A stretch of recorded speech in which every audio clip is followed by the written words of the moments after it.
Sapotsy efatra Desambra taona raiky amby roapolo sy roa arivo miaraba tompoko lahy sy tompoko vavy faly tafiaraka amintsika indray atao anatin'izao fampahalalam-baovao izao ary manasa anao hanaraka izany hatramin'ny farany. Ny fiarenandoha andreo vehivavy malagasy anatin'ny miady amin'ny Covid-19 sy ny kere io no ny fantohany ny andro natao hikaonandoha ho an'ny tamazotra andreo vehivavy mpitarika afrikana eto Madagasikara. Hetsika natao moa ny tolakandro teo tetsy amin'ny hôtel Ivandry teo ambany fiahiny vadin'ny filohan'ny Repoblika Ramatoa Mialy Rajoelina ary nandraisan'ireo vehivavy mpitarika eto Madagasikara anjara na miankina izany na tsy miankina amin'ny fanjakana fa teo ihany koa ireo mpandraharaha sy fiarahamonim-pirenena. Ny fanabeazana sy ny fampiofanana no anisan'ny sehatra entin'ny fikambanana fity tarihany vadin'ny filohan'ny Repoblika Ramatoa Mialy Rajoelina amin'ny fanohanana ny fiarenandohan'ireo vehivavy taorian'ny valinaretina Covid-19 sy anatin'ny ady amin'ny kere any amin'ny tapany atsimo-nosy.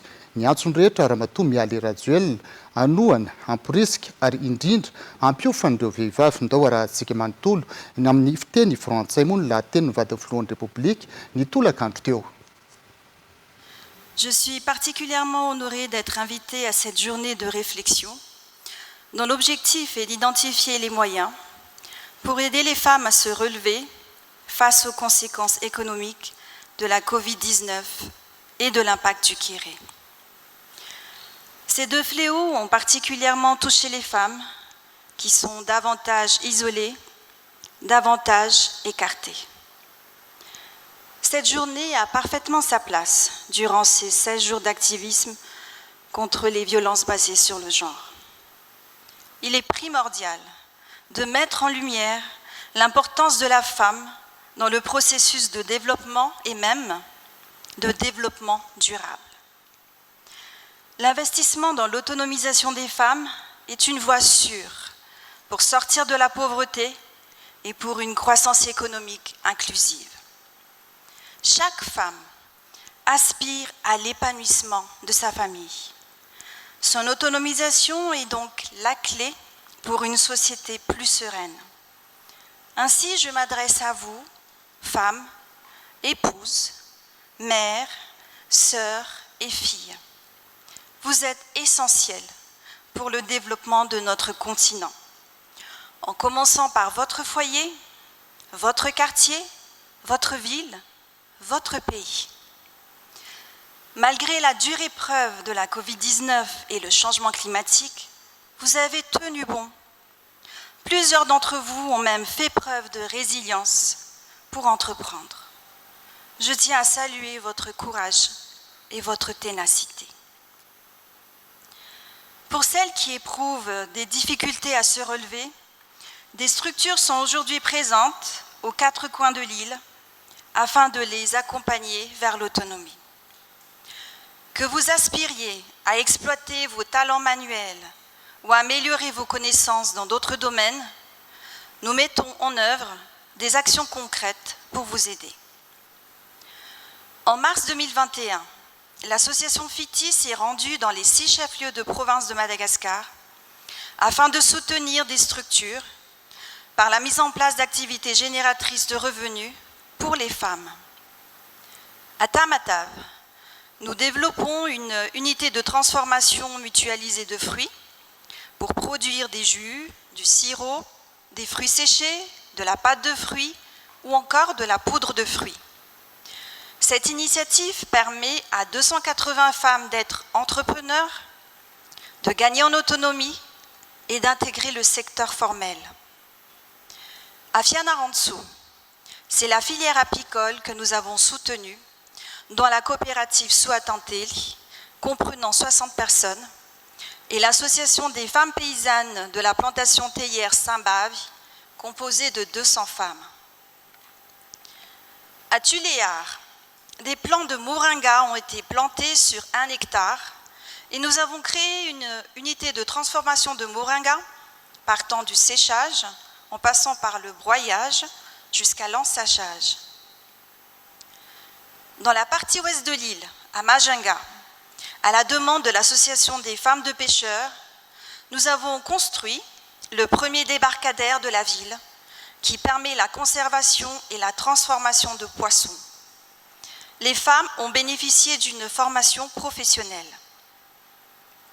Plus au nord, à Diego, Pour soutenir les femmes artisanes, nous avons planté ensemble du raffia et du bambou qui constituent la matière première dans leur filière. Cet accompagnement leur a été bénéfique pour une meilleure gestion de leur calendrier de production. Dans la capitale, ici Antananarivo, pour faire face à l'insuffisance de structures professionnelles dans les métiers de l'artisanat, tels que la poterie, la broderie et le tissage de la soie, un atelier partagé a été créé. Du matériel professionnel est mis à disposition aux femmes artisanes pour leur permettre de réaliser leur création. Aujourd'hui, dans notre pays, un trop grand nombre de femmes continuent à souffrir d'analphabétisme et par conséquence de chômage. Elles font souvent face à de multiples formes de discrimination, comme si elles avaient commis l'erreur d'être tout simplement des femmes. C'est pourquoi l'éducation est l'un des piliers dans les actions que nous menons. Dans le sud de Madagascar, certaines écoles ont fermé à cause du kéré. La redynamisation des cantines scolaires a favorisé le retour des écoliers qui a aussi augmenté en nombre. Ce sont donc près de 2 500 000 repas chauds qui ont, à date, été servis aux élèves. Cette action porte ses fruits. Chaque jour, de plus en plus d'enfants rejoignent les bancs de l'école. Une lueur d'espoir pour une génération, et notamment une génération de filles et de femmes instruites et actrices de leur avenir. Toujours dans cette région, nous avons ouvert en octobre 2021, en partenariat avec la Fondation Mérieux, l'usine NutriSud. Employant en majorité des femmes, l'usine produit 8 millions de dosettes nutritives par an destinées aux cantines de la région. NutriSud s'approvisionne en matières premières telles que les arachides auprès des femmes agricultrices locales. Dans les districts d'Ambossar Sud, Bekil et Ampani, ce sont les femmes en zone rurale que nous soutenons. Nous leur avons fait don de matériel agricole, de motoculteurs, ainsi que des semences de manioc sur 30 hectares. En Bouvumbe, nous mettons l'accent sur l'industrialisation comme facteur d'autonomisation en implantant une unité de transformation de manioc en gari. Contribuer à la réintégration de la femme au sein de la société implique aussi de leur donner les outils pour y parvenir, et ce, à travers la formation. Ainsi, au Centre de prise en charge des victimes de violences basées sur le genre à Mamasn, l'association FITI, en collaboration avec différents ministères et l'UNFPA, a mis en place les formations intégrées depuis septembre. Mesdames et messieurs, beaucoup d'actions ont été menées depuis ces dernières années. Je saisis l'occasion pour adresser mes remerciements et mes encouragements à toutes les différentes organisations publiques, privées, à chacun de vous ici présents qui se sont ralliés à cette cause. Pour conclure, je lance un appel aux femmes leaders, aux institutions, aux organismes, aux entreprises, aux associations, mais aussi à tout un chacun. Soutenons, encourageons et formons les femmes. Car une femme autonome est une femme épanouie. C'est l'assurance d'un foyer heureux, d'une communauté stable et à terme, d'une nation développée. Je vous remercie de votre attention.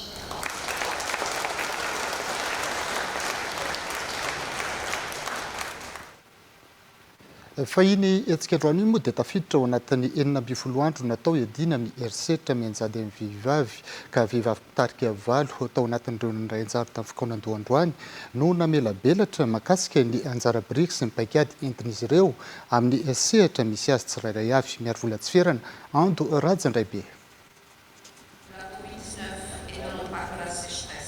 Anisan'ireo nizaka mafy ny fiantraikan'ny valanaretina COVID-19 tato anatin'ny roa taona izao ny vehivavy malagasy isa-pokotany, isa-tanàna ary isa-paritra. Nandritra ity hetsika natao fikaonandohany tambazotra andreo vehivavy mpitarika afrikana eto Madagasikara ity dia nifatika tamin'ny fiarenandoha ara-ekônomika andreo vehivavy malagasy anatin'izao vanim-potoana Covid-19 sy ny kere izao ny famelabelarana nentin'ireo mpandray anjara izay mpitarika avokoa teo amin'ny sehatra misy azy ireo tsirairay avy. Ny zavatra tsapako tao anatin'ny fandragana ihany koa tsy ampy ny vehivavy manana fahefana sy mpitarika dia izay no nahatonga antsika amaivanin'olona indraindray ka mahatonga anahy anentana antsika vehivavy mba handray andraikitra mba ho lasa femme leader. Tsy voatery amin'ny sehatra avo ihany no ahitana sy ilaina ny vehivavy leader fa eny amin'ny fiarahamonina rehetra eny koa. Eto dia tiako ny manamarina amintsika vehivavy namana rehetra fa tena mitombona ilay fiteny hoe vouloir c'est pouvoir. Izany rehefa tena ilainao ny tanjona dia tsy maintsy tratranao. Koa mandrisika antsika ny tenako maiza aloha misafidy ny tanjona ary tsarovy fa tsy misy tanjona mora tratrarina izany fa tsy maintsy miaraka ny faharetana sy ny finoana. Raika amby efapolo degré ankehitriny ny hafananany Mbovimbe any. Ary raha ny voka-pikarohana hita dia raha tsy voatasintsika ilay ray faingo 10 degré eo amin'ny raisam-pirenena dia hitombo lavitra noho izany ny hafananany androy. Fatatsika izany ny tsindry mahazo an'ireo vehivavy ireo. Miatra mivantana amin'ny vehivavy ny fahampotehana ara-tontolo iainana. Na izany na tsy izany dia ireo vehivavy ireo ihany koa no vahaolana satria izy ireo no manova ny ao an-tokantrano. Izy ireo no mitondra ny fanabeazana ara-tontolo iainana ho an'ny zanany, ho an'ny vadiny, ho an'ny anatahany, ny zokiny, ny zandrany, ny manodidina azy. Ny 7 Desambra 2024 no nanomboka napetraka teto Madagasikara ny AWLN na ny African Women Leaders Network. Tambazotra ICR andreo vehivavy mpitarika eto Madagasikara entina hanandratana ny Afrika sy ho fampandraisana andraikitra ny vehivavy malagasy hitarika any amin'ny fampandrosoana ny firenena. Nivoaka tamin'ny fanambarana androany fa mila hajaina ny zon'ny vehivavy, ny fahavitantenan'izy ireo ary indrindra ny fampandraisana anjarany vehivavy amin'ny ady amin'ny fiovan'ny toetrandro. Ny vaovao mahakasika ny fahasalamana kosa indray dia olona misy 5 lavy mivalina aretina Covid-19 tato anatin'ny herinandro ary aka ny antotanisa ofisialy tafiakatra 700 kosa ireo tranga vaovao marina hoy ny ministera ny fahasalamam-bahoaka teto amin'ny faritra Analamanga moa nahitana ny tambo indrindra sa Sylvain no hitondra ny andindim-baovao. Teo anelanelan'ny sabotsy 17 Novambra ka hatramin'ny omaly 3 Desambra tranga vaovao ny valina aretina Covid-19 nisa 700 ny voamarina manerina ny nosy tamina fitiliana 770 dimy ny lavy ny tia arety mandozy tia 220 reo anatin'ny forme grave na tranga misy fasarotana 400 kosa ireo sitrana. Arak'izany miampy ireo tranga vaovao ireo tahaka izao ny fivoaran'ny valina aretina hatramin'ny dirany teto Madagasikara. Tranga voamarina 774 alina, lavy ny valina aretina 270 na 2,700. Sitrana 7,7 sy 3,4 alina. Raha nampitahana tamin'ny herinandro lasa kosa nitombo avy 2 eo ireo tranga vaovao. Ny teo anelanelany 20 hatramin'ny 9 Novambra izay nahitana tranga 720 sy 200. Raha tamin'io fotoana io 410 nisan'ireo tranga teto Analamanga, tafiakatra 170 zany tamin'ity tatitra ny voakandroany ity. 410 kosa ireo tranga avy eo Vakinankaratra ary 770 Matsiatrambony. Ratsorina miakatra ny ta. Efa 2 taona tamin'ity volana Desambra ity no nisiny ny Covid-19 maneran-tany. Tsy mbola niovy ireo fepetrarahana ary efa azo lazaina ho karazana fomba fiaina mihitsy azy zany. Isika raha teo mbola tsy misy manery ny hiboka na ny andraisana fepetra enitra dia enitra ka tokony ho samy tonga saina araka izany mba tsy hiparitany ity valina arety mandoza ity. Araka ireny taremarika ireny moa zany dia hita fa tsy mitsaha mitombo ny olona mitondra izay valina aretina izay ankehitriny ny verinarokandro indray araka izany ny valina aretina Covid-19 tatanaty 3 herinandro izao manana tombony anefa isika eto Madagasikara amin'ny fiatrehana ny ady amin'io aretina io hoy ny mpitsabo. Ankoatra sy ny vaksiny maro azo isafidianana manana ny voka-pikaroana CVO ihany koa isika izay vao marina fa mampiakatra ny hery fiarovana. Sa Sylvain Setra Andrianabo. efa nandraisiny covid-19 indroa miataony Madagasikara hitindray ankehitriny fa miverina miakatra ireo ta ary ahina ny sy ny fiodinana fahatelo amin'ny ady amin'ireo fitaovam-piadiana amin'ity fahavalo tsy hita maso ity. Efa nandray fanapahana ny ampiditra vaksiny fitondram-panjakana nanomboka amin'ny 7 Mey 2024. Mampiavaka atsika amin'ireo firenena maneran-tany kosa ny fananantsika ny CVO izay efa nisorohana faty mikararana. CVO manko efa nawarin'ny efa vombana izy fa mampakatra ny hery fiarovana dikan'izany zany dia ny hery fiarovana nge faobe zany hery fiarovana faobe zany miaro amin'ny aretina rehetrarehetra amin'ny ankapobeny zany izay no tombotsoa amin'ny CVO. Ataontsika hoe sakafo misahantsika zao dia ny voankazo sy ny legioma no mampiaraka ny hery fiarovana amin'ny ankapobeny zany zay. Dia satria CVO vita avy amin'ny zava-maniry dia ao anatin'izay sokajy zany izy. Manentana ihany koa ny mpitsabo amin'ny tokony anarahan'ireo fipetra ara-pahasalamana ary indrindra ny anatonana mpitsabo rehefa mahatsapa fiovana amin'ny toe-batana. Fisehoany le aretina satria taloha raha tadidinareo dia hafanana no nitsapaina voalohany satria manavy le olona dia zay no nampiasaina le termometre manavy dia fa mety ho sinina. Izao tsy izany intsony miova foana zany le endrik'ilay izy dia tsy maintsy manaraka an'izay fiovana zay ny mpitsabo ahafahany manome vahaolana mifandraika amin'le aretina. Maneran-tany mbola mamono olona anarivony isan'andro ny covid-19 manampitrotraka ihany koa ny fiforoana ny variant vaovao Omicron hainga mpifindra noho ny variant Delta sy ireo efa nisy hatramin'izay. Io moa zany dia tsy mitsahatra ny manentana izahay amin'ny fiarovan-tena antsika tsirairay avy ary ihany koa ny fampiarana ireny sakana ara-pahasalamana ireny mba tsy partahanty valina aretina covid-19 ity. Fa hivadika lafim-baovao hafa isika manaraka ny dingana ara-panjakana rehetra ny tompona andraikitra raha misy mifananan'olona manokana mety ho voakasika amin'ny fananganana ny tetikasa Tanamasoandro eny Imbersitosika. Makasika ireo tambary kosa tsy misy na dia iray azy ho totofana araka ny tatitra nataony solombavoaka ny Arivomamo tamin'ireo vahoaka androany naterako Tomavo Njara Randriantsoa. Tsy misakana ny fampandrosoana ny fokotany sy ny komuna misy anay izahay ambetindresaka ity ray aman-dreny ity izany. Izahay raha teo izy anisan'ireo ambin-javatsoa amin'ny fisitrana fodrafitrasa maro avy amin'ny fitondram-panjakana toy ny sekoly ary tsy voatery andeha lavitra intsony izahay rehefa hivarotra ny vokatra tsoatsy noho ny fananganana ireo tetikasa samihafa. Zay atao finela tsy mba misakana amin'ny fampandrosoana zany fosa manara-penitra moa dia io anie raha eto ary tsy ny olo marina mijoboka ao fa zay diso olay joboka ao andre mato zoko ihany tsy veromaina ny vato mamasaka itaminy zany tomanko dia zao raha mandeha isy soam-boaka tokoa mitambary eo an-dranonandrina one ao tsy mifinena one tapotra daholo dia rehefa ohatra nanazavo zoko ihany raha izy azy ohatra ny tena lasa sokatra misy ny tao amin'ny fole vonto be tao. Nanamafy ihany koa ny sombavambahoaka voafita eto amin'ny distrika na Arivomamo fa tsy ny olona iray na roa no isakana ny fampandrosoana eto amin'ny distrika ary raisin'ny distrika avokoa ireo tetikasa avy amin'ny fitondram-panjakana ho an'ny fampandrosoana ny faritra Itasy. Raha misy tombotsoa amin'ny be sy maro tsy maintsy misy maromaritra iraisany ao ary raha mijery an'izao tampotanety be zao tsika lainge raha hoe isy trano zato na ronjato irodany eto zavatra tsy isy zany dia mba fanontaniana ny tiako atao antsika hoe tombotsoan'olona 10 sy 10 sy 12 ve no anakana fampandrosoana ilain'ny faritra Tasy ray manontolo 7 ary nge tsisy mividy metatra carré fa amin'izao fotoana kosikosika raha tafapetraka le Tanamasoandro ao tantantsika nananay rany hitombo be nge mivalerany lasa metatra tranona 500 000 metre carré raha tonga teo ihany koa dia be dia be ny vahoaka nanatona teo ahoana tsara député moa momba ny Tanamasoandro fa le tanimbary atsy ange hono ka ho alaina andray dia mampalahelo sy mampieritreritra hoe iza loatra mivoy an'izany ny teny ampahabe maso aloha eto hoe tsy misy tanimbary zany totorana na dia ray metatra ary. Tsy ahivina fa nitetikasa Tanamasoandro dia manome lanja ny fambolena satria efa polon'isan-jaton'ny toerana dia fambolena avokoa.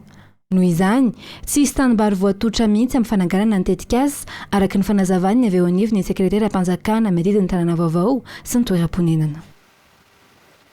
fa mbola hijanona eny Imerintsiatosika isika anisan'ireo commune mijaly amin'ny tsy fampiny ny foto-drafitrasa ara-panatanjahantena ny commune Imerintsiatosika district Anarivomamo faritra Itasy indrindra moa ny kianja filalaovam-baolina. Io commune io anefa izay isitraka ny dedikasa Tanamasoandro sy ireo foto-drafitrasa mpampandrosoana samihafa ka antony na tonga ny sekretera-panjakana miadidy ny tanàna vaovao sy ny toeram-ponenana anangana kianja filalaovam-baolina Vonjomaika ho an'ireo tanora. Androany no nisokafana tamin'ny fomba ofisialy ny asa fanamboarana io kianja io teny amin'ny fokotany fonenana Imerintsiatosika. Naterako Tomavo Njara Rindriantsoa. Amam-polony ireo kluba mpilalao baolina kitra eto amin'ny commune Imerintsiatosika. Kianja iray ihany anefa no ilalaovan'izy ireo noho ny tsy fahampiany ny foto-drafitrasa ara-panatanjahantena. Raha mahakasika ny tanora eto amin'ny commune ho ny tompon'andraikitra dia saika ampity baolina kitra avokoa izy ireo. Jerevana ny foto-drafitrasa amin'ny sport eto amin'ity Imerintsiatosika ity dia tena hita hoe faralahan'ny olona satria voalohany sady tsy ampy ny kely ananany ihany koa dia tena efa azo lazaina hoe nilozan'ny toetrandro satria izahay dia mbola anatin'ny vovoka be no milalao dia nefa raha Imerintsiatosika izany no jerevana dia anisany hoe miakatra tokoa raha ny avolenta nisy ny fanatanjahantena amin'ity Imerintsiatosika ity. Na ireo mpianatra manao fanatanjahantena aza voatery mankany Anarivomamo vao mahita kianja.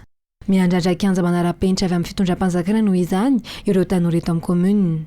Mialohany natanterahana izany anefa mihaino eta hitan'izy ireo ny avy eo anivony sekretera-panjakana miadidy ny tanàna vaovao sy ny toeram-ponenana miaraka amin'ny faritra Itasy ka hanangana kianja filalaovam-baolina Vonjomaika eto amin'ny fokotany fonenana ho an'ireo tanora.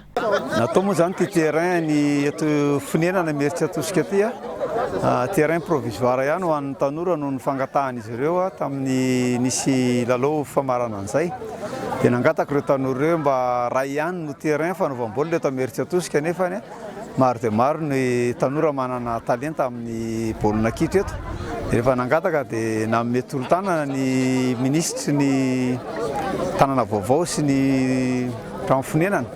Nanome tanana izy dia fanome tanana tamin'ny faritra sy ny solombavambahoaka amin'ny hanomezana an'ity toerany ahafahana manao an'izany terrain provisoire zany mba afaka mampiasaina hanampiana an'izay efa misy. Androany nosokafana tamin'ny fomba ofisialy ny fanombohan'ny asa fanamboarana ny kianja Vonjomaika amarinana ny etaretan'ireo tanora. Nanome tsorany ihany koa ireo ray aman-dreny eto an-toerana nandritra izany. Raha tany Imerintsiatosika isika teo dia iverina eto Antananarivo tsy aiza moa fa ao ministerany Raharambahiny Anosy nisa 300 ireo antota taratasindreo kandida voaray ministerany Raharambahiny Iditra Mazovo consul général na misolitena Madagasikara eo anivony sehatra iraisam-pirenena. Nanomboka ny 12 Novambra lasa teo no nisokatra ny fiantsoana ireo olona diplomate na mpanao politika na mpisehatra amin'ny fifandraisana iraisam-pirenena ary ireo dia natao omaly 3 Desambra moa mifanokafana ny antota taratasy rehetra teo anatria ny Vatany sy ny Bianco. Fomba iray ahafahana miantoka ny fangahararana eo amin'ny fitadiavan'ireo solitena Madagasikara ireo ity fiantsoana ity hoy ny mpitondra teny ministerany Raharambahiny androany dia raha antsika fanampanjavana. Araka ny voalazany andininy fa 7 ao anatin'ny lalam-pandrenan'ny Repoblika Madagasikara dia ny filoham-pirenena no irery mandidy sy manendry ireo masoivony Madagasikara sy ireo izay ho apetraka amin'izany toerana izany. Ny ministerany Raharambahiny dia toerana anankiray ampidirana ireo antota taratasy ireo fotsiny ihany. Izany hoe midingana manaraka rehefa vita ny fampidirana ireo antota taratasy ireo ao anatin'ny fichier Excel moa fitentsika azy dia ho ampitaina amin'ny andriamatoa filohan'ny Repoblikan'ny Madagasikara ireo antota taratasy rehetra ireo. Ny fomba izay nisafiditsika eto Madagasikara dia fomba anankiray mba ahafahana miantoka an'izay fangararana tanteraka izay. Izao etsika natao izao raha teo dia iaraha miasa amin'ny Bianco ary atao amin'ny fangarana tanteraka ary indrindra amin'ny alalan'ny fanajana feno ny lalàna velona eto Madagasikara. Fa lafim-baovao hafa kosa indray miantoka ny 570 isanjato ny sakafo tsy fahin'ny malagasy ny famokarana tatampianakaviana tandinin-doza ary misedra olana io fiarim-pianakaviana io amin'izao fotoana izao noho ny fiovaovan'ny toetr'ny ny andro sy ny olana ny fananantany. Iantson'ireo mpiantsehatra sy mpanaramaso an'ireo tompona andraikitra voakasika rehetra amin'ny fametrahany ny drafim-pirenena ato anatin'ny folo taona ho avy ho an'ny famokarana tantanim-pianakaviana sa Sylvain Setrandrianabo. Tsy misy tsy mahalala fa ny valopolo isan-jaton'ny malagasy dia tantsaha avokoa. Tsy tantsaha tsotra fa manana ny mampiavaka azy dia noho izy fianakaviana mamokatra sy miompy amin'ny taniny. Izay ilay antsoina hoe famokarana tantanim-pianakaviana. Raha ny antontanisa tamin'ny taona 2010 mahery ny 4 tapitrisa ankohonana no miantsehatra amin'ny famokarana tantanim-pianakaviana eto Madagasikara. Amin'izao fotoana efa ho vinavinaina hatrany amin'ny 17 tapitrisa anoany nisan'ireo mpamokatra. Tsara ho fantatra fa ireo tantsaha voalaza isa ireo no miantoka ny 570 isan-jato ny ato vilanintsika. Raha ny vary fotsiny izay foto-tsakafon'ny malagasy ohatra 320 isan-jato ny tantsaha tantanim-pianakaviana no mamboly azy. Mibahana hatramin'ny 570 isan-jato ny varotra ity sy atrasa ity. Ny katsaka 220 isan-jato faingo 5 no mamokatra azy. Ny letchi 4,2 isan-jato. Ireny lavanilina ireny ihany koa mbola mpamokatra tantanim-pianakaviana no mamboly azy. Misy 10 isan-jato ny vokatra fanondrana mampalaza ny Madagasikara toy ny kafe, ny jorofo sy ny maro hafa izay avy amin'ny mpamokatra tantanim-pianakaviana ihany koa. Tsy ny fanondranana sy ny tsena anatiny ihany fa mpamokatra tantanim-pianakaviana dia miantoka ny 570 isan-jato n'ireo vokatra azo ahodina, voanjo ho an'ny menaka, fary sy ny maro hafa.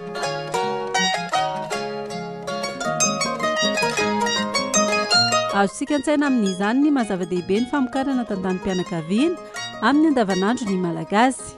Misedra olana nefa ny asa famokarana raha ny fanadihadiana natao. Mahavaivay ho azy ireo ny fiovaovan'ny ny toetry ny andro. Miantefa mivantana amin'ny asa ihany koa ny tsy fifehezana ny teknika mpambolena mampivelatra ny fiariana. Raha ny ala-vadim-boly fotsiny 2 isan-jato faingo 4 no mampiasa azy. Nefa piaro ny nofotany tsy ho kaonindrika. Ny zezika biolojika 4,7 isan-jato no manao izany raha toa ka 3,70 tsy mampiasa mihitsy sy mampiasa ny zezika simika. Ny fampivadiana ny voly sy ny fifandimbiasana ny voly izay mbola mihiba ny antontanisa nefa fenitra mampiakatra ny tambokatra sy mba ho famokarana lovain-jafy. Eo amin'ny sehatra maneran-tany ary tsapa eto amintsika tsikaritra fa niana azo toerana ireo famokarana lehibe takonary miaina ireo fiarim-pianakaviana. Antony nanokana ny firenena mikambana nandritra ny fivoriana faha 27 ny fanamarinana ny taona 10 ho an'ny famokarana tantanim-pianakaviana nanomboka ny taona 20 sy 20 ka hatramin'ny taona 20 sy 20. Zava-dehibe tokoa satria tsy hisy ankohanina maneran-tany raha mihitatra ny loza ka tsy andro iraisam-pirenena nataona iray fa folo be izao. Ao anatin'izay misy ny politika iraisan'ny firenena tahaka ny ao anatin'ny CNAF na ny komite nasionaly ho an'ny famokarana tantanim-pianakaviana. Na izany aza nefa tokony hanana drafim-pirenena manokana i Madagasikara. Efa eny am-pelantanan'ireo tompon'andraikitra izy io fa tokony hafainganina. Manaraka izany ilanina fanohanana goavana ny famokarana tantanim-pianakaviana. Efa misy ny ezaka tao tanjo ny fitantanana ankehitriny rahateo ny anao ny Madagasikara ho firenena mizakatena ara-tsakafo. Ka lalana izorana amin'izany ity sy atrasa ity. Raha ny fahitan'ireo mpiantsehatra tokony hampiakarina hatramin'ny teti-bola-panjakana ho an'ny fambolena sy ny fiompiana. Izay 5,9 miliara ariary na 5 isan-jato faingo 5,20 raha ao anatin'ny volavolana teti-bola-panjakana 2,20 sy 20. Afana mampitombo ireo foto-drafitrasa sampamokarana eny amin'ny tontolo ambanivohitra, ny mampivelatra ara-teknika ireo fiarim-pianakaviana, ny mampiakatra ny letan'ny famokarana amin'ireo teknika an-drano sy ny maro hafa. Efa nidina an-dalambe ireo mponina sy te-hakany sambatra itosy androany noho ny fatsapan'izy ireo. Ny tsy firarahin'ny orinasa JIRAMA ny antso nataony mikasika ny olandrano efa ho herinandro lasa izay. Araka ny efa nambarin'izy ireo moa dia ny amafy ny hetsika fitakiana fanomatsian-drano ka nisy noho izany ny fanapahana lalana izay nitarika fitoana fifamoivozana. Tsy nivaraka izany ny sakana raha tsy tonga ireo mpitandro filaminana ary mifampiresaka tamin'ireo vahoaka nanao fihetsiketsehana fanadihadiana.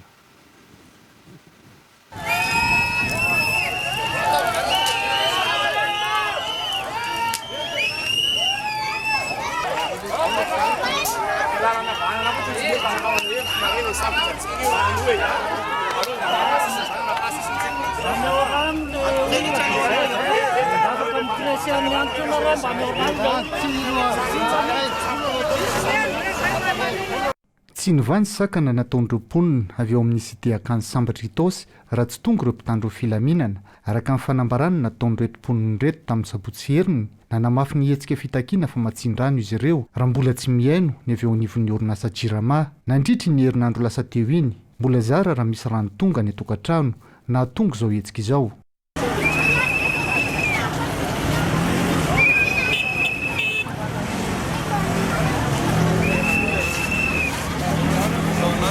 Mbola hisetsika mafimafy sy maharitra elaela kokoa amin'ny manaraka raha toka mbola tsy miva ny olana raha ny nambaran'ireo mponina izay tena efa tofoka sy leo amin'ny tsy fisian'ny rano fisotro madio.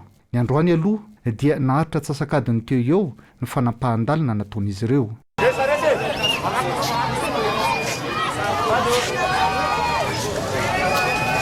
Ifandrofian-javatra sa tena nininana tao raha iny nanapaka-lalana sy nandoro-kodiarana iny ireto mponina dia niverina nandeha ny rano tany atokantrano nahatonga azy ireo nilaza fa tao ataony eo anivon'ny jirama kilalao ny fiainan'izy ireo satria toa afaka alefa ihany zany ny rano rehefa miamahery vaika amin'ny fitakiana.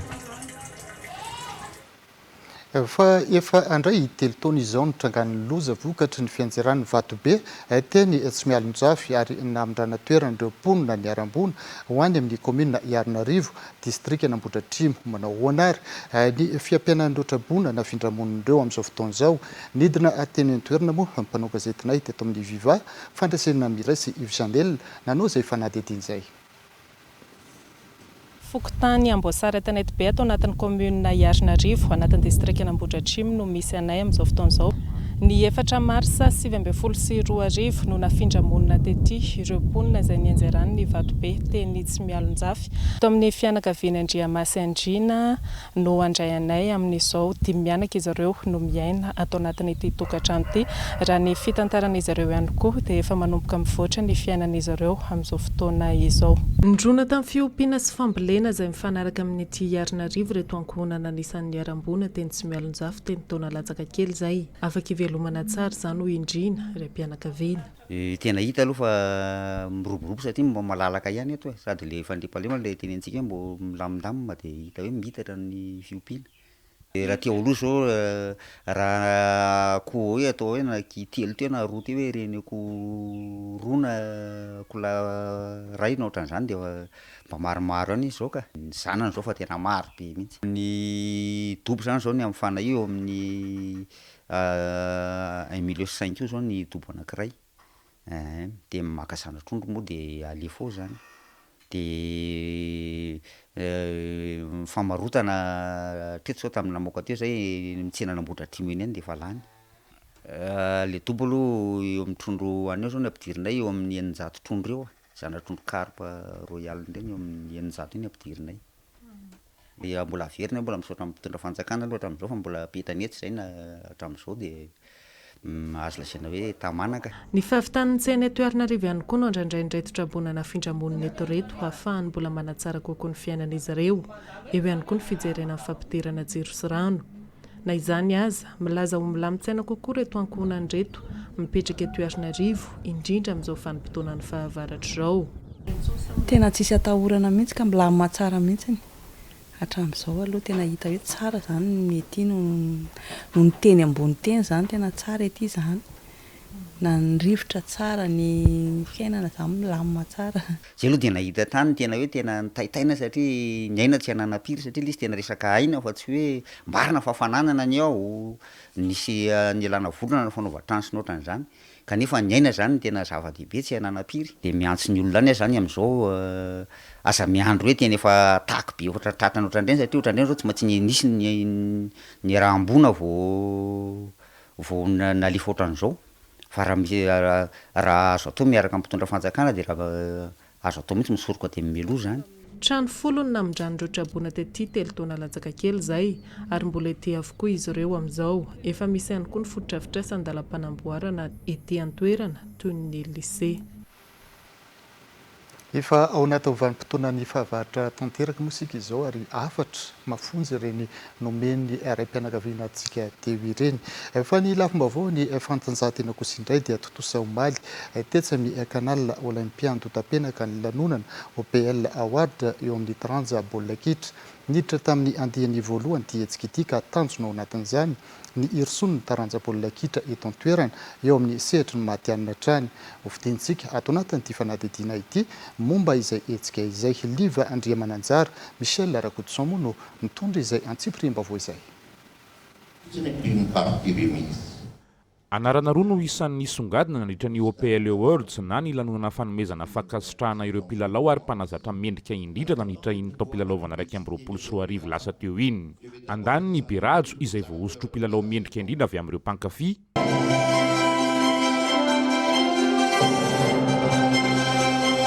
Ankilany kosa IVV izay nosafidian'ireo mpanao gazety ara-panatanjahantena ho mpilalao mendrika indrindra ihany koa tamin'iny tao mpilalao lasa iny. Ho an'ity farany dia manome rispo azy hanomeny tsaratsara kokoa avy amin'ny hatrany izao fakasitrahana azony izao. Dia saison manaraka ty zany za miezaka manome izay tsara ty amiko izy za teo dia miezaka zany anao mihoatra an'le teo aloha. Samba no nisy lalonana tahaka izao teto Madagasikara satria tokoa dia niditra tamin'ny andiany voalohany ty hetsika OPL Awards ity. Manoloana izany dia fepetra sy fitsipika manokana no napetraka mba ahafahana manendry ireo izay mendrika azo ny fakasitrahana isantsokajy mandritra ny hetsika. Ya, ny système zany dia misy fizarana, misy système aloha ho an'le 11 équipe type dia izy iny dia ny fanina no safidy nalefa tany amin'ny Facebook dia ny fanina no safidy hoe iza ho azy ireo ny équipe type tamin'ny tampilalaovana farany teo. Ho an'ny meilleur joueur ihany koa dia misy selon les fans, ny fanina no misafidy fa misy meilleur joueur izay safidiny mpanao gazety dia iny le meilleur joueur teo. Dia ankoatr'izay ny meilleur coach, meilleur espoir, meilleur gardien, meilleur défenseur, meilleur milieu ary meilleur attaquant dia anisany voamira manokana anankiray commission ad hoc izay mpikambana ao anatin'ny commission technique compétition ary communication ny CFEM. Ankoatran'ny fankasitrahana ny mpilalao mendrika indrindra izay azony Berajo sy IVV dia isan'ny fankasitrahana natolotra ihany koa nandritra ny OPL Awards io ny mpianatra-tsatokazy mendrika indrindra izay azony nina avy amin'ny adematy io aloha fa milalao amin'ny eldriko kosa ankehitriny. Voahosotra ho vodilarana mendrika kosa i Berajo izay nilalao tamin'ny Kosofate eo aloha fa ankehitriny kosa dia mivelatra eo anivon'ny jetikitany. I tokony antenaina Olivier kosa no voatendro hirakiraka mendrika indrindra raha iasiny Irina Onjanena no loha alarana nisongadina indrindra nandritra iny tao mpilalao lasa teo iny. Teo amin'ny mpilalao espoir na mpilalao antenaina miratra amin'ny hoavy dia Ela Dari avy amin'ny Atresa ihany no nahazo izany fakasitrahana izany. I tokony anando ny ana santatra nilalao tamin'ny zanak'Al FC teo aloha fa mivoatra eo anivon'ny Disciple FC kosa ankehitriny no mpampidi baolina betsaka indrindra nandritra iny tao mpilalao raika amby roapolo sy roa arivo lasa iny. Ary farany nefa tsy kely indrindra dia i Maître Roro mpanazatra ny AS Adematy nandritra ny tao mpilalao teo aloha no voahosotra ho mpanazatra mendrika indrindra. Dia izay koa no namarina ny fampalalam-baovao ny teny malagasy tompoko lasy tompoko vavy mametraka ny mandrapitafa indray ho amin'ny rapitso eto dia mbola manasantsika naraka ny vaovaoparitra ary aorian'ny vaovaoparitra dia hoarahantsika ny vaovao amin'ny fiteny frantsay moa izany eto amin'ity fahita lavitra vivaty trano veloma tompoko.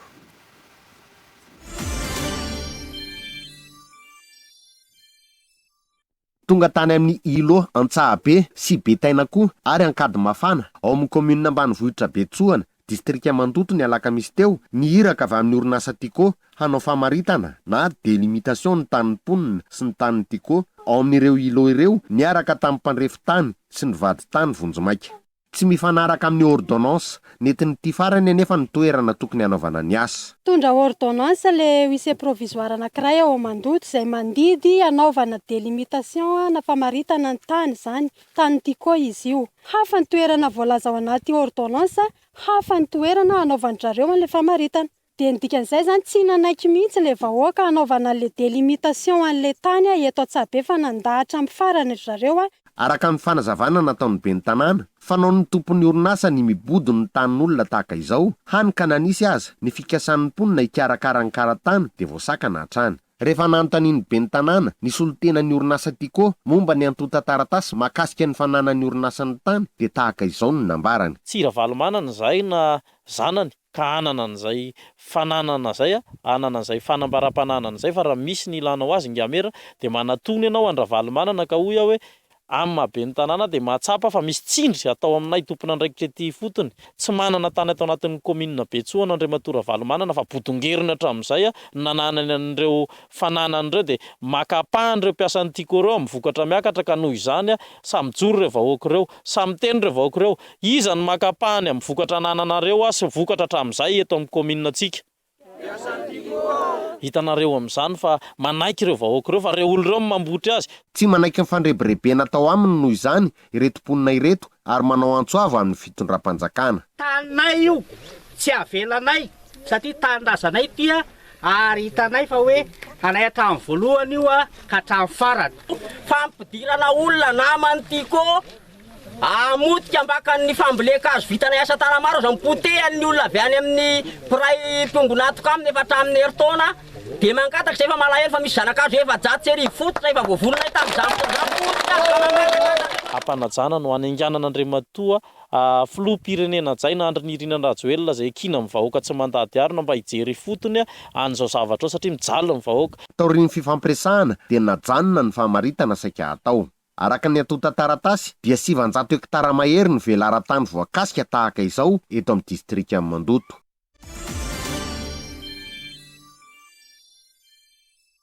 Mbola tsy afaky ny fiara vaventy ny lalana amin'ny komunina Vatanato sy Ambatolava ary Ambongo ao anatin'ny faritra Atsimo Atsinanana noho ny faratsian'ny vavarana ao Manambondro. Ho fanampiana ny olona amin'ny fiampitana amin'izany no antony anamboarany faritra Atsimo Atsinanana ity radia ity. Efa miroso hatramin'ny 520 ny asa ankehitriny. Ezaka ataon'ny governerany Atsimo Atsinanana ny havitany ny asa amin'ny fiandohan'ny taona.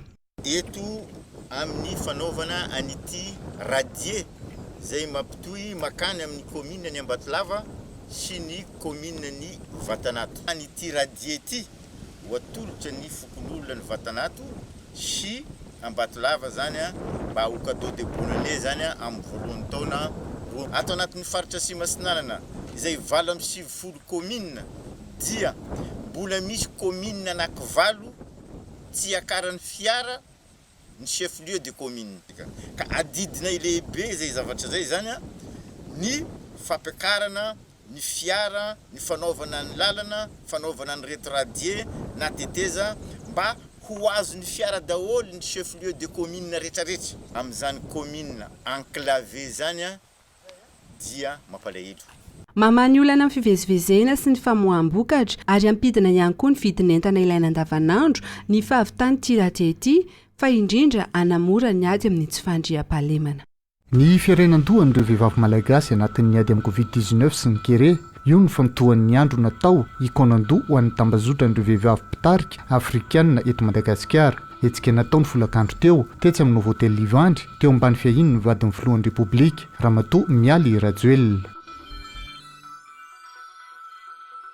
Nisa 5 ireo lavon'ny retina Covid-19 tato anatin'ny herinandro. 700 kosa ireo tranga vaovao marina hoy ministeran'ny fahasalamam-bahoaka. Teto amin'ny faritra Nalamanga no nahitana tambony indrindra. Nidina andalambe ireo mponina sy te-akanjo sambatra itosy androany noho ny fatsapahan'izy ireo ny tsy firarahin'ny jirama ny antso nataony mikasika ny olan'ny rano efa herinandro lasa zay. Miantoka ny 570 ny sakafo tsy fahin'ny malagasy ny famokarana tantanim-pianakaviana tany Dinindozy ary misedra olana io sehatra io amin'izao fotoana izao noho ny fiovaovan'ny toetrandro sy ny olana ny fananan-tany.